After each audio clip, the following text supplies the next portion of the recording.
Here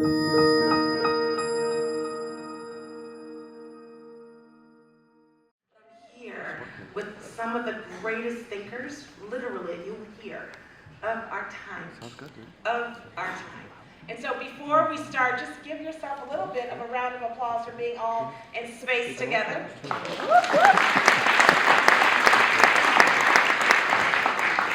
a really important moment, and I definitely have some details to read. You know, I'm an organizer, so we just use bullhorns and not scripts.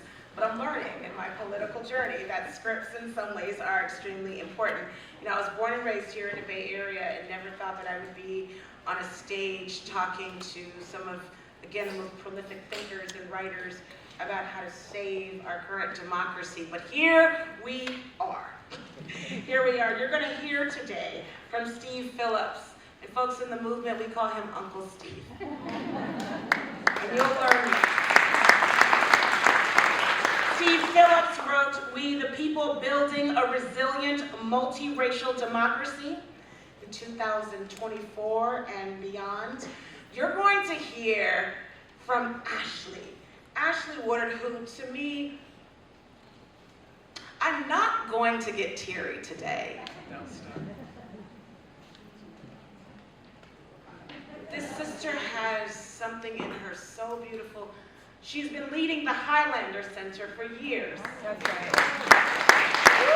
And I was able to go up to the Highlander Center just a couple of months ago to just sit with her as she's reaffirmed really the archives of our freedom fighters with the dignity that they deserve. That's right. And is uplifting a space not just on that beautiful land, but across the country for young Black and brown and white organizers and Asian American organizers and queer folks and trans folks who believe so much of the promise of a non-seen democracy. I love Ashley. Give her some love. Yeah.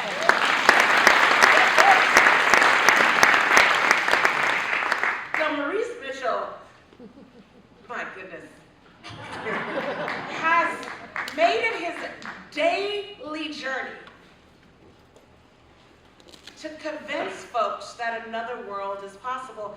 He is the president, executive director, pastor, I'm just going to give you a lot of names today, of a new journey that many of us as Democrats want to take to think about how to create even something that is not right or left, that is north.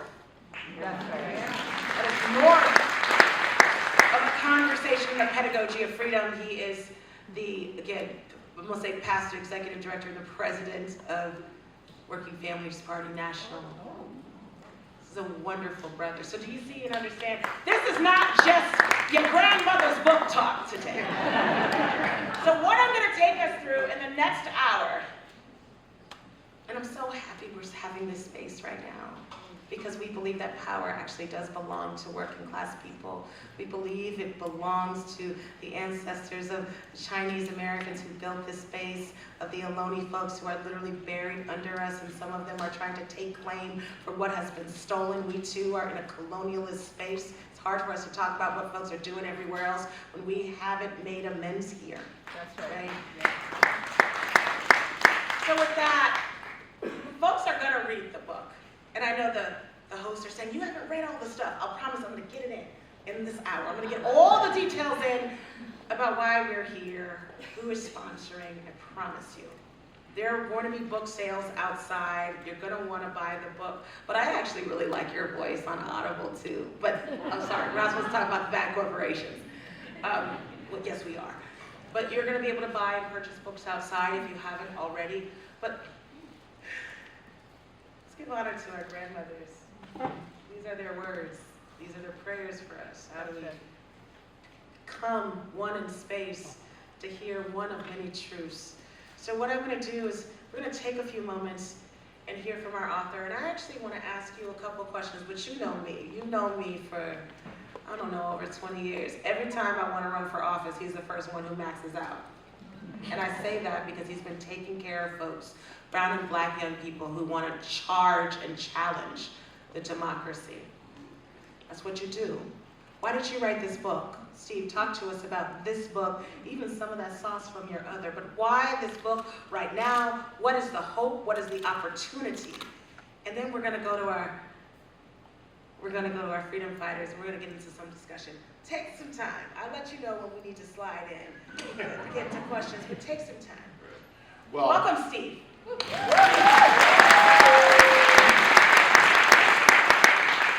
let me first say I'm just delighted to be here at their book festival. Appreciate the invitation and the platform. Honored to be on this platform with my fellow freedom fighters in this work. And I've been instructed by my team to say that we are hoping to actually record this session and use it as a podcast. So if you're listening to this later as part of our Marxist in Color podcast, welcome as well.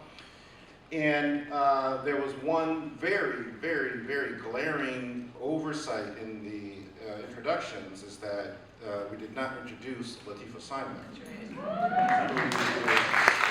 I ran into Ellen Modesta before I came out here talking about we had seen each other since the hopeful times, and I said, I'm still hopeful. And a big part of the reason I am hopeful is because of the people on this panel and because of who is going to be the next congressperson from the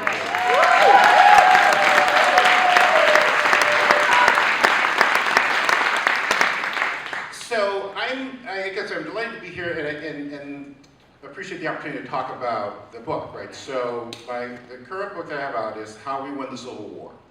And my prior book was Brown is the New White.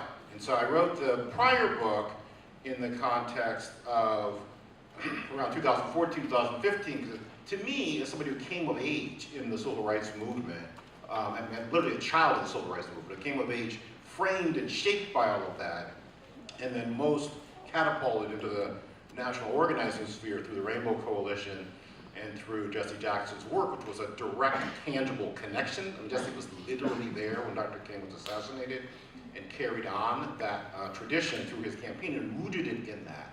And so that was all very, to me, kind of obvious, actually, that Obama's success was a continuation and an extenuation of the work of the civil rights movement. And that Jesse's talked about, when the old minorities come together, they comprise a new majority. And that was, I was dismayed and alarmed to realize that that was not conventional wisdom. Is that people were like, oh, well, it's a once in a lifetime thing, and we'll never replicate Obama again, so we gotta go back to trying to chase the moderate so-called swing voters, rather than building into the new American majority. So when Brown is the New White, I tried to quantify and articulate and clarify who is this new American majority. And that, because historically politics in this country, right, has been a contest between white people. Is that you've had conservative whites battling with the more progressive whites, trying to win over the whites in the middle. And there just weren't enough people of color, let alone who weren't able to vote and be part of the operation, to be determinative. But in the mid-1960s, this all changed, right? Between the Immigration and Reform Act and then the Voting Rights Act, the composition both of the country and the electorate changed dramatically. People of color were 12% of the US population in 1965. By the time Obama ran, it was 37, 38%, and it's almost 40% today. So now, progressive whites allied with people of color are the majority of people. And they're the majority of the electorate. And they're the majority that actually elected an African-American president, re-elected an African-American president, and then ousted the white nationalists who followed him. That's the new American majority within this country. So we have that, and that's what I was trying to make that argument in 2016. The first book came out. And then the publisher came to me in 2020 and asked, would I be interested in writing a second book? And I was like, the country was so divided, so much hatred had been unleashed, right, in terms of books and authors. My muse in writing my book was Isabel Wilkerson in her book, Caste. Yes. She talks in there, an opening chapter, about a pathogen being unleashed, and she analogizes it to in the Arctic, when anthrax had been released, in terms of what Trump unleashed within this country. That you can't put that back in. A pathogen of hate and white supremacy had really been unleashed fundamentally. And so I was first saying, well, let's look at the conflict was so intense and so severe and so unapologetically championing the notion that this is a white country, that I was saying, let's use the Civil War as a metaphor, and then to understand what this current moment is. This was April of 2020. So then, January 2021, you have people carrying the Confederate flag, wearing sweatshirts saying MAGA Civil War, January 6, 2021, storming the US Capitol, hunting down our elected officials, trying to stop the peaceful transfer of power in this country and trying to overthrow the elected government of this country. And I'm like, well, this is not so metaphorical anymore in terms of this. And so it became, I think, important to understand and have that lens and have that framework. And I started out, again, more metaphorically, but more I got into the actual research and analysis and understanding, it became very clear to me that the Confederates in this country and their ideological, and in many cases genealogical successors, have never stopped fighting the Civil War. In that, we particularly dig into the research around it. So Say more, dig deep here, because this is where some of the students got their pens out. Let's go. So we all know, right, that Abraham Lincoln was killed, but there's very little discussion of exactly when and exactly why. And I didn't even fully understand this until writing the book. So the Confederates surrendered, allegedly surrendered, air quotes for the podcast audience, on a Sunday in April of 1865. On that Tuesday, Lincoln gave a speech from the White House, talking, and it was a public speech. It was from the portico, and you could hear people gather on the lawn. And he gives very limited support for African American voting rights in Louisiana. Look at the actual words, it's a very limited thing. John Wilkes Booth was there at that speech, turned to the person next to him and said, that means nigger citizenship. That is the last speech he will ever give. Spell it out. Friday of that week, Wilkes snuck into the Ford Theater, went up, shot Lincoln in the back of the head. That's not surrendering. And so what I try to lay out for the whole first half of the book is how that has continued. And then you look at so we had this brief period of Reconstruction.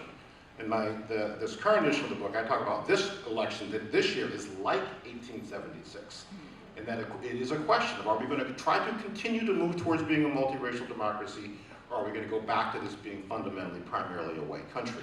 And I do believe that that is what is at stake in this election. And that's what was at stake in 1876.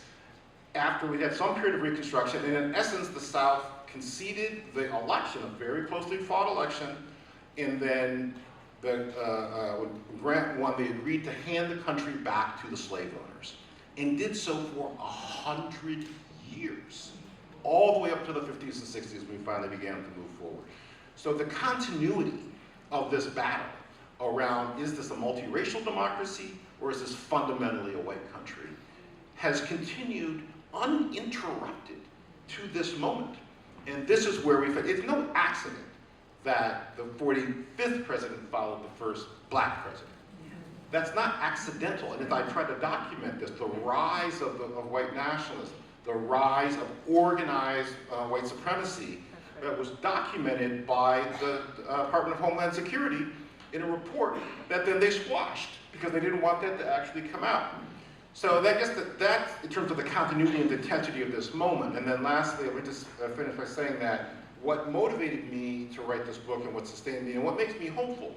So somebody asked me, Andrea Guerrero, who I profiled in the book in San Diego, has done the work on really trying to transform San Diego from a more of a conservative bastion to really a cornerstone of multiracial democracy. San Diego's gone from a majority Republican city council to a 9-0 Democratic city council as they have transformed the electorate down there. So Andrea said to me, what are you most excited about in terms of writing this book? And I thought about it, and I was like, all of our lives, as people of color, people of color champions, we've been told, yes, the people of color stuff is important, but we have to win. Yeah. So let's put that on the back burner, as the either spoken or unspoken. And I was like, wait a minute, we're winning. We've won in Georgia. We've won in Virginia. We've transformed Harris County, Texas. We've transformed San Diego. We've transformed Arizona. And all of those struggles have had common components, what I kind of call a liberation battle plan, but it's been led by people of color, usually women of color, That's right. organizing the new American majority and transforming those areas. So that arc and that trajectory continues if we can see it and recognize it and lean into it. And that's why I'm so delighted to be here today, because I feel like some of the most important work on the ground, on a day-to-day level, but advancing that work forward, is what's happening with Working Families Party. That's right. I feel like we need to have critical, strategic leadership development efforts, the kind of work that Highlander has done for decades, That's right. and we need to have champions, unapologetic social justice, racial justice champions in the United States Congress. So I'm just honored to be on this panel. We are so happy to have you. We're so happy to have you. And before I go to my colleagues, friends, and cousins, me and Steve have something very deep in common. You know, we both took our soulmates through cancer. And so much of this conversation today in many ways is also a living eulogy to Susan.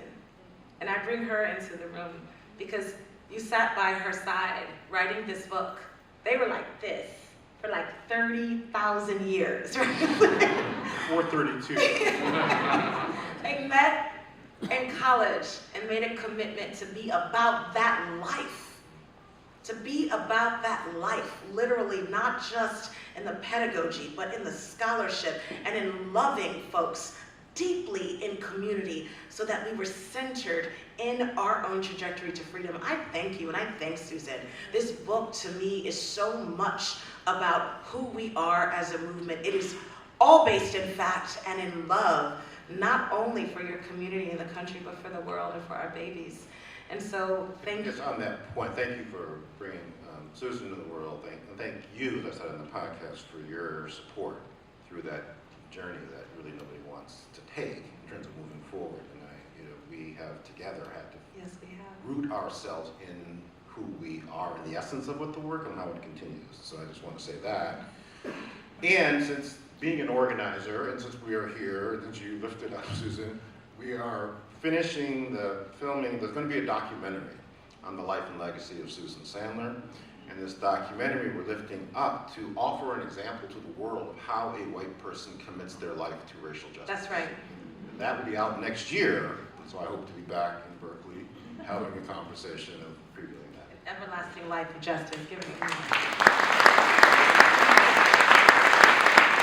you all, in response to not only this text, but this moment, we have some questions that we've kind of laid down, but I just want to take it back a little bit. Steve talked about this moment and why this text is needed in the right now. But I actually would love for you all to do two things.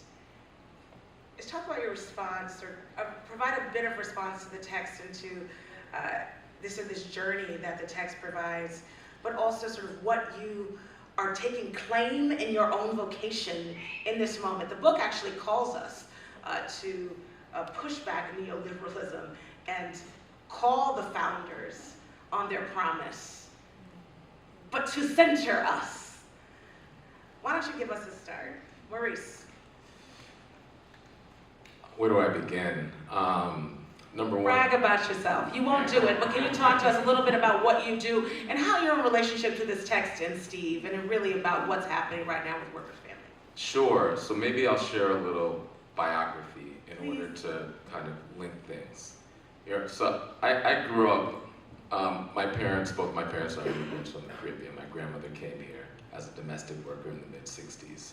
And I grew up on the South Shore of Long Island in a multiracial town. There's not many multiracial towns on Long Island. It's a very hyper-segregated place. And the place that I grew up actually is now a Republican congressional district. I spent a lot of time in the South Shore of Long Island. And it's a good litmus test, I think, for where our country is going and where we could go. Because it's a place where you could see a pride flag and a MAGA flag, Right. houses away, right? I started as a student organizer, and I went to Howard University and was a campus organizer there. And a classmate was murdered by the police, and that really politicized many of the folks on campus. And what I learned there was, we did a lot of direct actions. I organized my first direct action there, and I learned the power of direct action, because we mobilized like 1,000 Howard students, and we went to the Department of Justice. We walked directly to the Department of Justice because we lived in DC. Right. We shut it down. That's right. And it was exhilarating. And I saw an immediate response from the DOJ. They brought one of their undersecretaries to Howard. But then they refused to hold the police department accountable. So I also learned about the limitations, right? Both the promise and the power of certain tactics and the limitations. I went on to go back to Long Island and do a lot of local organizing, working, and anybody who's an organizer, you could relate to this. Most organizers don't stand on and speak on stages like this. Most organizers are very anonymous, mostly working under-resourced, mostly working volunteer roles. And we were doing a lot of work bringing people together locally on issues, and we were winning on issues. And communities like Wyandanch on Long Island, where the school district is 100% black, and the graduation rate was like 36, 37%, which means if you're a parent that happens to live there, you know that you're sending your child to a school district that will fail them, That's right. right? This is the educational apartheid that we've grown accustomed to in this country. Right.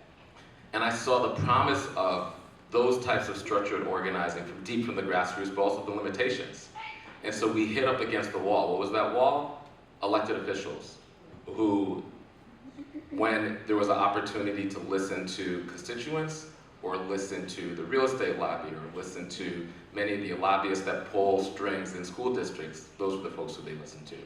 So that's what brought me to the electoral front of the struggle. I started getting involved on local elections, then statewide elections, and then in New York, people think of New York as being this super blue place. New York, in our lifetime, was a place where the legislature was run by Republicans.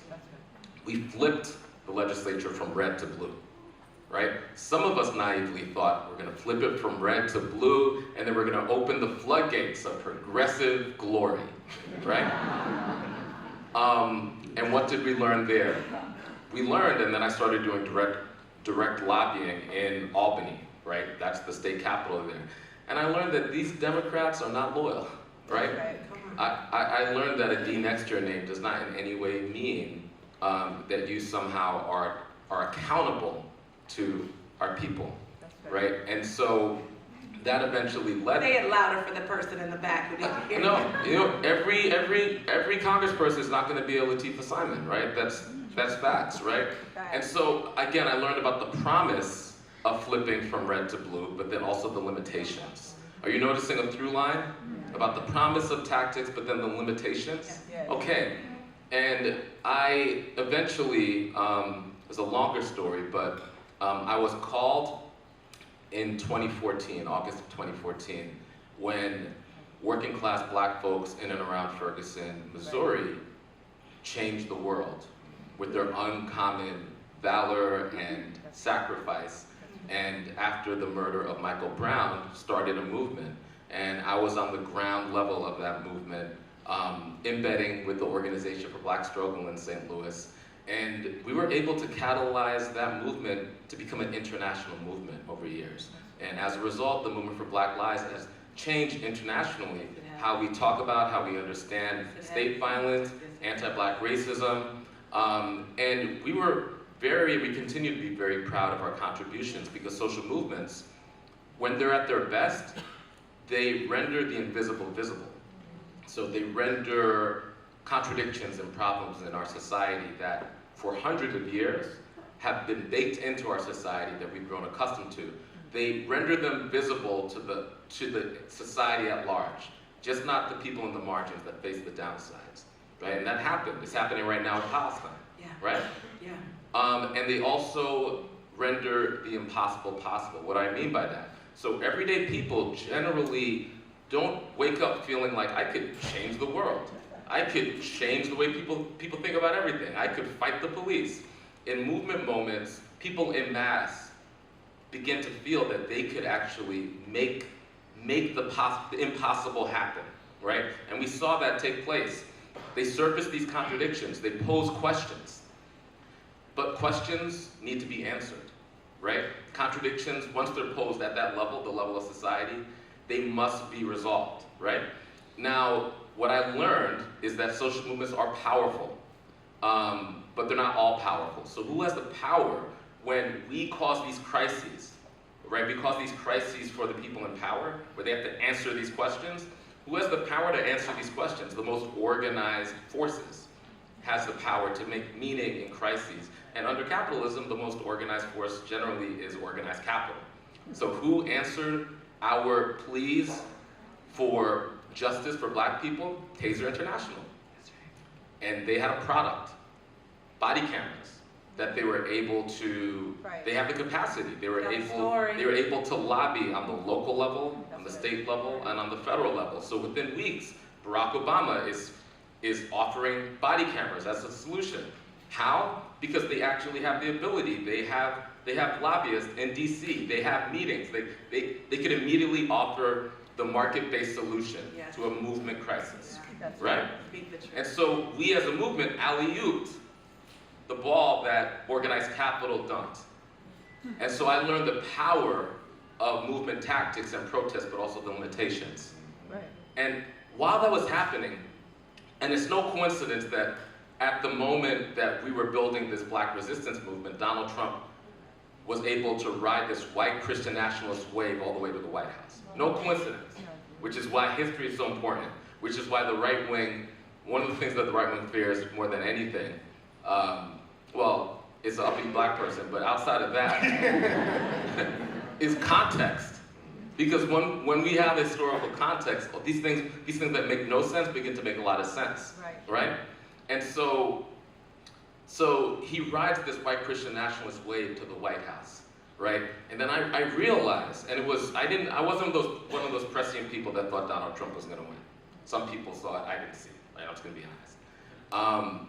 But when it hit, I realized that, my story involved direct action, social movements, grassroots organizing, lobbying, elections. And I realized, oftentimes we get into this false battle, right? You hear people, in social movements who are doing direct action, who are hitting the streets, and their critique is like, what do you, weak neoliberals doing trying to get people involved in electoralism? The fight is out in the streets. You hear people who are doing inside-outside work where people are attempting to run movement candidates like yourself. And they're like, what are you people doing yelling at buildings? The work is actually in governance, right? That's exactly right. What I learned is that the answer isn't an either or, it's a both and. It's all of these tactics arrayed in a strategy, which led me to the Working Families Party. Because what I understood from that Taser International moment was that, okay, working people, we can't go dollar for dollar with organized capital. We don't have the capacity under capitalism. That's how it's designed. Right. However, what is the thing? What is the thing that we could be able to commandeer that has the capacity? The state, government. This is one of the reasons why conservatives try to spin this fantasy that government is the problem. Right. Government is the prize. That is exactly right. And with right? that, I want you. We got this y'all shout opportunity. He told y'all that was the prize. Well, listen, and I got all excited and butted in. Government is the prize because, and the North Star to the Working Families Party, and we're about to get back to you, Uncle Steve, in a second.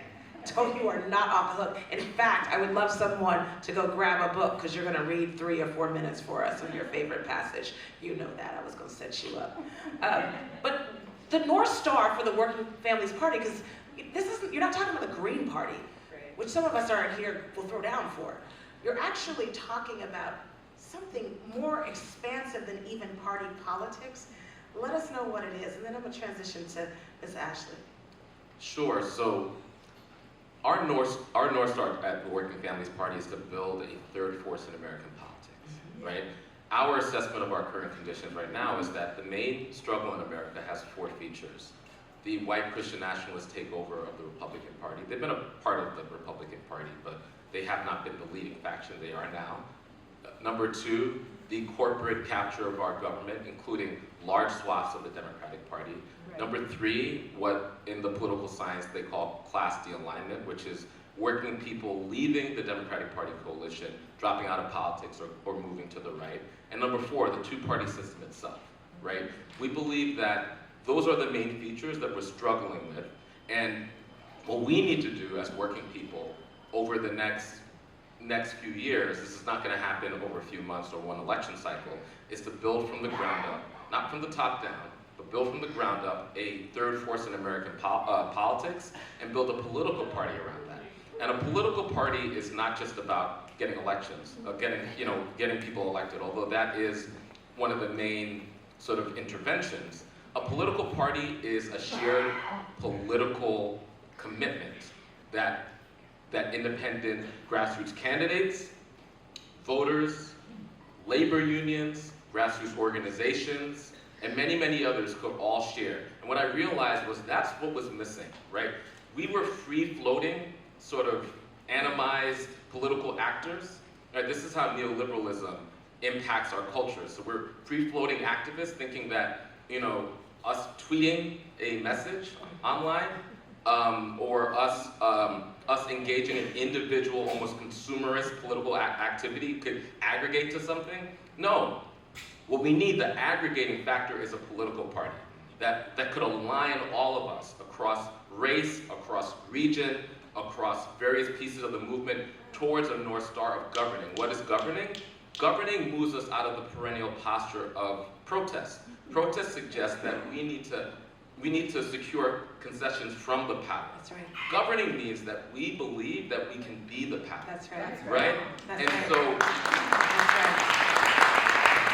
and that is the philosophy of the Working Families Party, and also the understanding that is a journey, right? There is no microwave version to freedom, right? If we want to build in a country the size and scope of the United States, if we want to build a movement that could actually be a center of gravity that could pull us in the direction of the people, then that's going to require all of us to throw down and build the structures, state by state, county by county, to make that happen. The top-down charismatic candidate, right, running a presidential campaign and hoping magically that we'll develop that. Listen, when Ross Perot, who was a billionaire, did that, he got, 18% of the vote, right? So if we're going to be the practical radicals that want to build something that our children's children could be proud of, then we have to put in the work, and we have to show our work, and that's what the Working Families Party is. Durable work. Durable work.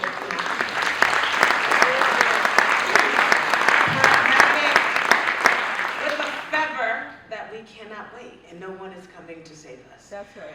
Ashley, man, I mean, we should just have these folks all day, seminar style.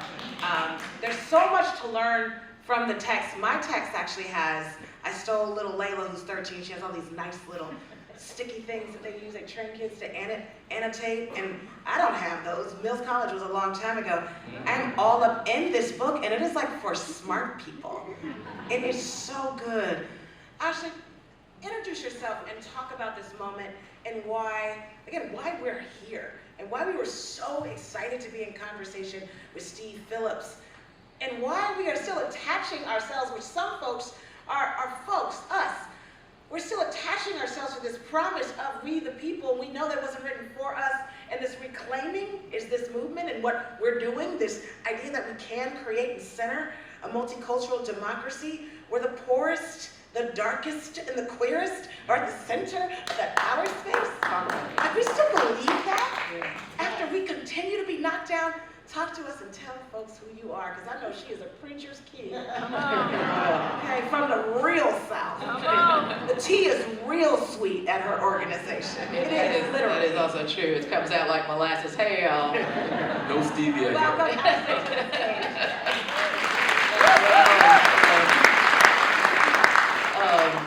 Yeah, I mean, first, what a blessing to be on stage with you, and thank you for the gift of this incredible, consolidation of knowledge for the sake of action. I think if you don't know, wave at me if you know Highlander. Just wave at me. All right, hey family. You know, long story short, we've been bringing people together across difference to figure shit out since 1932. Basic, simple. And believing, really truly believing that if we bring people together across their differences, whether it's tactical or ideological, whether it's different organizational formations, etc., that if they come together and they build new knowledge by sharing experiences, by sharing culture, by breaking bread and sharing, building relationship, frankly, relationship is infrastructure, that they'll take that new knowledge that would only exist if they had come together across those differences, go back home and do something with it that makes their material conditions better. That's it. That's the secret sauce. Well, it's kind of not it. That's it. That's it. Because this is the home where King trained. This is the home where Rosa Parks trained, where the tens of thousands of young people in colleges trained. It's a physical space. Yeah. It is a physical space in the Deep South where folks who are right next door didn't see these young organizers as human, and you have kept that place afloat. And I cannot wait till the next things that you do in this country, in this world. But tell us a little bit about that work, why you ended up there after 30 years of organizing. Yeah, this one Sorry. is clearly, Keep it all. you know, clearly somebody I need to put on staff if y'all don't get her elected, which would be really dumb. Can you please get her elected? I say that as a concerned citizen of the United States, not as a C3. Yeah, I mean, honestly, I landed there, and I want to tie how I landed there also to why I think this intervention of this book is so important. I landed there because, frankly, movement demanded me to. Who wants to be an executive director? If you do, like, you probably shouldn't do it. Anybody that wants it, that would self-declare that kind of leadership, probably isn't ready for it. Right? Where I come from, leaders are identified by community, not self-identified. And so my community of practice said, hey, Highlander is looking for an ED. I was like, I know, I'm on the board of directors, please apply. And they said, no, you apply. And so I did. And for folks that maybe don't know me personally, my family, I got movement, honest, my mom's a Black Panther. Y'all know that I know Californians are in here, and I'm probably gonna piss y'all off, and I'm sorry. But you know, that was us, that was our idea. Lowndes County, Alabama had already done it. And then there was a branch in Knoxville where my mom joined the party. Y'all know Nikki Giovanni is, in fact, from Appalachia, where I'm from. So, you know, I got it honest, and by the time I had said yes to this assignment, Donald Trump had been elected. It got announced 2 weeks after he was elected. And frankly, Donald Trump, you know, I want to talk about what the impact of the continued Civil War has been. I'm from the South in Appalachia, where we live in the past, present, and future all at the same time, right? All the time. Confederacy is very much something that is an everyday conversation where I live. And you might not know it, but it probably is in your progressive blue bubble of California as well.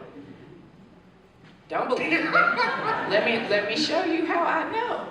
Because in fact, Trump is from Queens, and Ronald Reagan is from, whoopsie. The South didn't do that to you, right? What I know is that, you know, in December of 2014, I got a text message from Alicia Garza, another great Californian, asking me if I would come to New York like the next day if she got me a ticket. This guy put my ticket on his credit card. I don't even know how you had the money, the credit score to have a credit card. And took me to the Black Alliance for Just Immigration office in New York, where we went on to start a thing called the Movement for Black Lives. Anybody heard of the Movement for Black Lives? And there was no, like, if I knew then what I know now, which I should have known then, because again, if we were students of movement history, what we know is that when marginalized and targeted communities stand up for themselves, what happens? We win. We fucking win. And when we win, guess what happens next?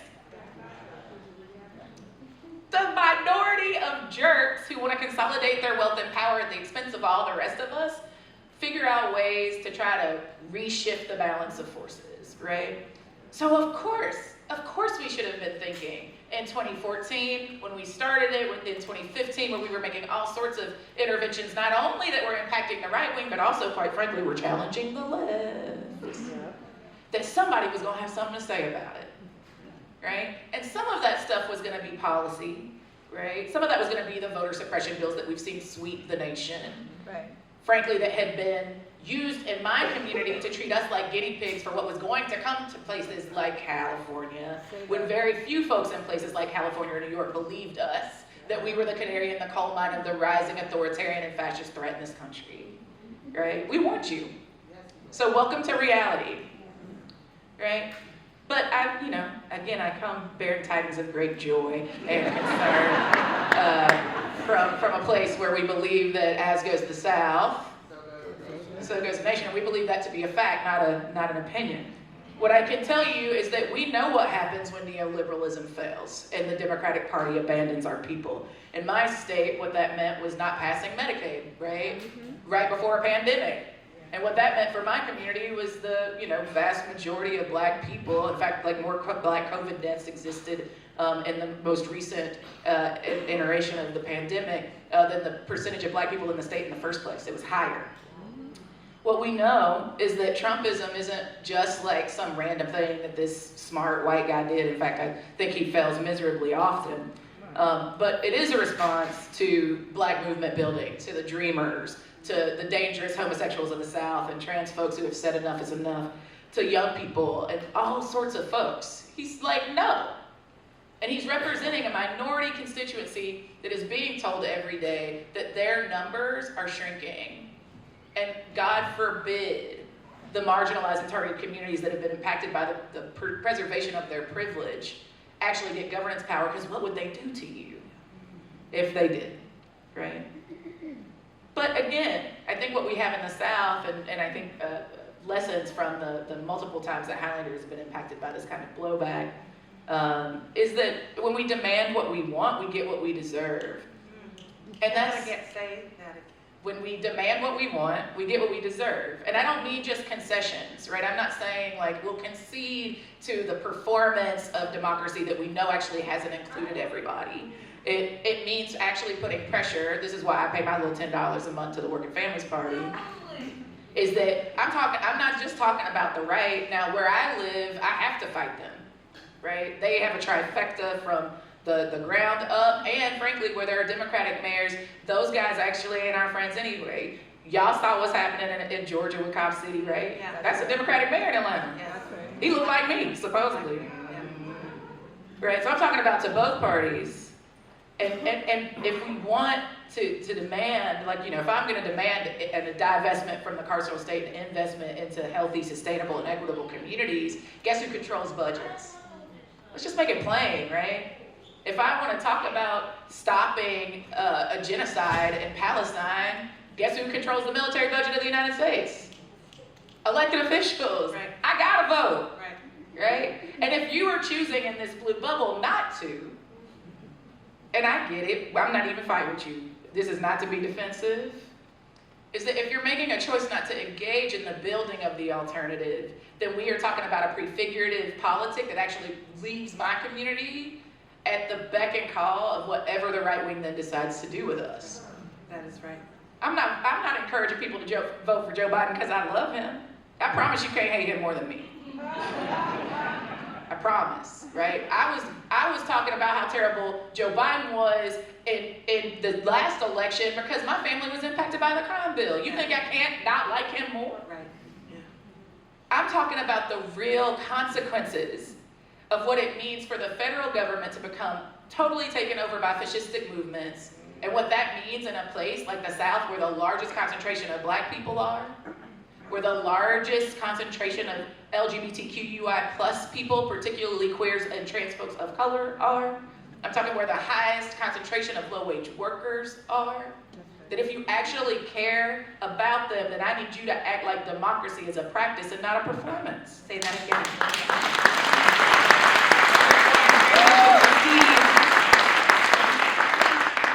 One of the things that you tell us and that you actually talk about in the text is the danger of really being a dreamer in this time. To think that progressivism is radical in the sense that we're talking about babies eating.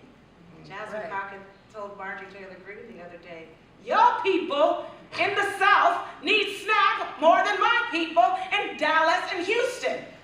We're talking about a collective democracy where babies and elders have dignity. That's right. So when you're in this moment where you're getting death threats, you too, once they catch wind of this book, Yeah. because freedom is dangerous to people who want to collect it for their own. What are you hoping that folks get out of this text and this conversation actually? Yeah, I mean, again, it's like for every day that we're not winning, someone's dying. It is actually that time on the clock of the world. And the Civil War wasn't just, and as it continues in the ways that it does, it's not metaphorical. They are vying for like not only governance power, they're vying for economic power, they are vying for cultural dominance, they are vying for defining what is true. That's what the CRT and DEI stuff is about. They don't actually give a shit about the long legacy of what it's meant to social movements. They care about being able to say what this country is and what it hasn't been. They are envisioning and defining and setting and executing agendas, right? They are building a multi-tactical, multi-sectoral, united front of disgustingness, right? It is objectively true, but what is clarifying to me is that in that truth, and yeah, you're right, like, 2019, they burned my office down. There's a consequence.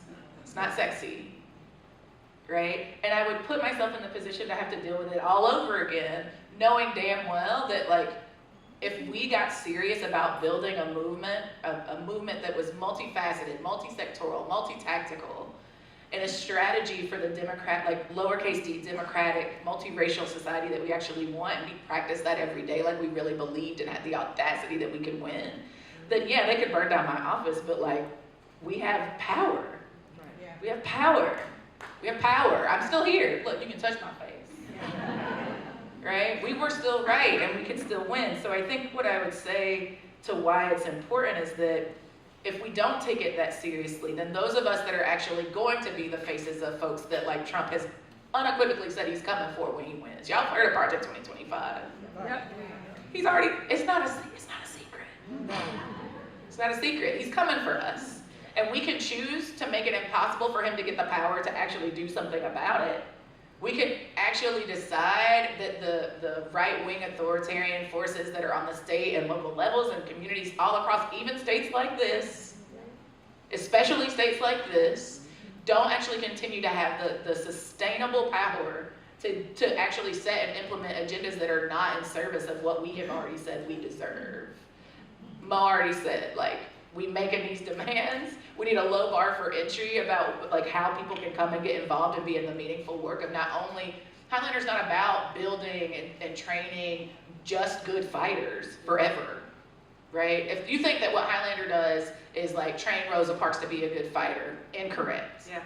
Now, she might have tactically learned how to do some fighting, that is true. But the goal of the fight is to win. Yes. And be done with this shit, right? So I'm actually in the 10 minutes that I see you, and I don't see very well, but I got you. I'm good at this. I got 10 minutes. I was raised by a lot of black women, and I saw that little yellow thing come up. I said, I know. I have 10 minutes, but I can do a lot in 10 minutes. Why I didn't want to break this up into half of questions is because you're going to be engaging with these leaders for the rest of your lives. You have work to do. And the Bay Area Book Festival was extremely courageous to let us do this. So in this 10 minutes, actually what I'm going to ask, and I can't see him, the question guy with the microphone, 2 folks, 1 question and then another, and then we're going to get about a 5-minute consolidated answer. I know, I'm sorry. And then, Uncle Steve, I would like to spend the last 5 minutes of you reading a passage from the book. We good with that? We good with that? We're going to engage with these leaders for the rest of our lives. Raise your hands and you will pick. No pressure. No pressure. 2 folks, if you have a question for our amazing panelists who just put so much spirit back here. And you won't answer it immediately. We're gonna get the question, Well, while that's coming, let me and then the second question, and then we'll answer. answer Ashley directly. So, to the credit card question, I just paid that credit card off like 2 years ago. Y'all should donate to the Working Families Party today. It's a Highlander and by the book. Okay, we're ready? Right. Question, and then a little bit of sort of final words, and we'll get to Mr. Steve to read his passage. Please, go ahead. Okay, first of all, thank you, fabulous panel, learning so much. It seems to me that two of the most immediate threats to democracy are gerrymandering and the effing electoral college. So I'd love to hear your response to how we can fight that, because that seems to be like what keeps us from getting power. Great questions. Before we answer that, the next question. Thank you. Thank you. You have a hard job right now. To everyone who doesn't get to ask a question, I'm so sorry. But again, we're in a continual conversation around this thing we call freedom. Last question.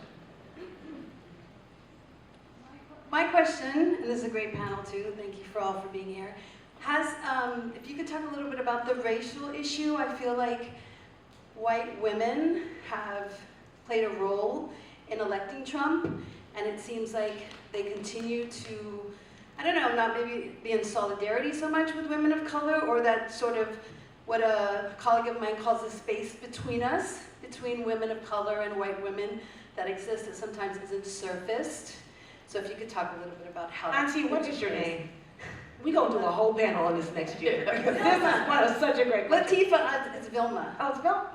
We just can't Yes, see. Vilma. I was working in juvenile hall with Vilma 30 years ago. And I was like, oh my God, hi Vilma, hi. I used to mentor Lateefah when she was the ED at the Center for Young Women's Development, and she's like my best protege of someone who's like, I don't know, I just watch you all the time, and when I can catch you, she just warms my heart, because Brunch. she gives me hope too. Let's answer these questions. I love you, Miss Vilma.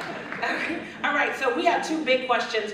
I actually would love the panel to just give me about 30 seconds on each of the ways in which you think you can. They're not answerable in this format, but let's touch on them. Go ahead, who wants to go?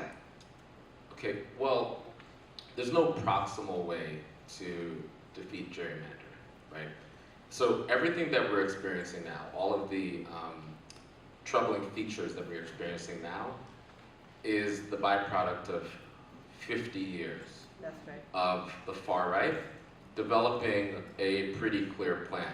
They're not magicians, they're not geniuses, but two of the places that they invested in was in ideology, which is basically just having a plan. The plan doesn't need to make sense, it doesn't need to be right, but you need to all decide that you're committed to making it happen. Look at neoliberalism. The basic logic of neoliberalism makes no sense logically. Like unlimited growth in a finite world, right? It doesn't make any sense, right? We have finite lives. We're all gonna die, guys. So they invested in ideology. They also invested in infrastructure, right? And so the many layers of organization allowed them to be able to get to the point where the judiciary is now their stopgap against all of our organizing and democracy, which leads to things that are blatantly undemocratic being able to pass muster. There is no proximal way to get around that outside of us building long-term power. But the other thing is that we need to learn that we can't tactics our way out of this, right? So we need to also focus on the ideological question and build the infrastructure in order to overcome the gerrymandering, which will allow us to eventually be able to not just win elections and win on issues, but do what the right does. When they get power, the first thing they do is change the structures of our economy and our democracy. That's Right? When Democrats get power, the first thing they do, right? So this is a lesson about, gerrymandering is ultimately a lesson about power. Ashley, then Steve. Yeah, really, I mean, plus one, I would say, again, we're gonna have to get really serious about the delegation of work in progressive and left movements.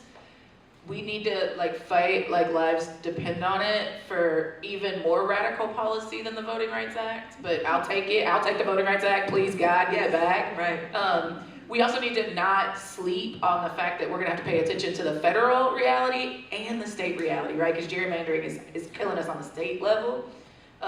And yeah, again, it's just an example of them using gerrymandering as a tactic to consolidate their power. We need to talk about it that way without glorifying the right. The thing I'll say about the Electoral College is that not only is it a problem on the federal level, I'm from Tennessee, we were Winnipeg All-State, even if I voted for Joe Biden, all the delegates are going to Trump, period, because of the Electoral College. But what's also real is that the right isn't going to just stop there with the Electoral College's impact on the federal level. We are now starting to see state policy to replicate the Electoral College on the state and local levels, right? So we gotta pay attention to that, and again, to Mo's point, have a plan that's not just tactical spaghetti at the wall.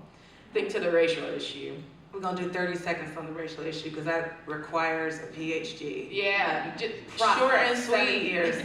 Yeah. It's like there are black women like Lateefah, like myself, and I see many other comrades here in the room, Gina Breedlove, who's on after us, and others, who talk about the black women that we follow. Follow them. It's not rocket science, it's finger painting. And frankly, if it's going to be expected that it be on my back and Lateefah's back and other black women's back to save and Mo in proximity to us, because he's the one guy that we like. And Steve, you're right, that's true. We like Steve, we love Steve. But of my generational cohort. If you are going to actually depend on us to save democracy again, right? Because we just did this in 2020. Literally, like it's haha, but like I couldn't live at home for like 6 months. My kid had a bodyguard. So like haha, yeah, I guess, but like we really took it out of our flesh to stop Donald Trump last time. And it was not cute. And if that's the expectation this time, then like I'm gonna be really, really pissed if white women don't step up in a way that they didn't do, right? Like I'm here for grace, but you gotta be as accountable to me as I am to you to save democracy. So that's what I'm saying. I mean, if that's not a mic drop, lift up to what we all know is we're getting closer to this North Star. I know you're gonna take it home in 3 minutes. Can I say something about Steve Phillips though? Because he's not just a public intellectual. That's right. He's in the work every single day, Organizer. behind the scenes, supporting so many leaders. And the leaders that you all are your faves, Steve Phillips is one of the people that supported those leaders when they were completely anonymous. 100%. Nobody else 100%. accepted them. In the mud. And so that book is the byproduct of praxis, being in the field That's right. and linking arms with people in the That's struggle. right. Give it up one time. Give it up. We the people, give us some words. 3 quick 10-second things in terms of for the book. We have a majority. Electoral college and gerrymandering, those do not stop. If we do the work, manifest our democracy, we can overcome all of those pieces. That's right. That even includes the challenges with white women. That's why I do want to come back to this conversation next year. That's why I devoted a year to putting together a documentary about how a white woman who I spent my life with tried to fight for racial justice, and I want to have that conversation. And I want to make sure we don't get off the stage without lifting up and celebrating and thanking Aya De Leon, who was there. So just super quick, because we've got getting the hook there. But in terms of black women, in terms of people that we've had the honor to support. So my wife and I were honored to be the first national supporters outside of Georgia of Stacey Abrams. Yeah. And we were on that journey with her for a decade. And so this is what I want to bring us home with, as I talk a little bit about, this is undiscussed, but often whispered about what happened in terms of Stacey's election. And so we have the books, I don't need to go through all of it, but I will just touch upon a few things from that. The question I'm asked most about the midterm election is, why did Stacey Abrams lose? You cannot understand Stacey's loss without examining Raphael Warnock's win in that same 22 election when he was elected to the United States Senate. It was the registration and mobilization of nearly 1 million people of color from 2014 to 2022, led by Stacey, that changed the complexion of the electorate to the extent that a black man could win an office that would change the complexion of the Congress, enabling that Congress to confirm a black woman to the United States Supreme Court, changing the complexion of the highest court of the land. In the 248 years since the signing of the Declaration of Independence, no state in this country has ever elected a black woman as governor. That's a pretty extensive data set, yet it's one that makes many people feel very uncomfortable. And then lastly, all of these different factors together are more than enough to explain the difference between Warnock's outcome and Stacey's. Most importantly, despite the bitter disappointment of Stacey's race, we should not lose sight of the political, historical, and inspirational progress that has been made in Georgia. As the pastor of Ebenezer Baptist Church, Warnock is the literal successor to Dr. King, and he is now a United States Senator from the same state where Gone with the Wind was set. The reality is profound proof of the effectiveness of the liberation battle plan described in the second part of this book, and that battle plan remains the critical guidepost for transforming this country in 2024 and coming years. Steve Phillips.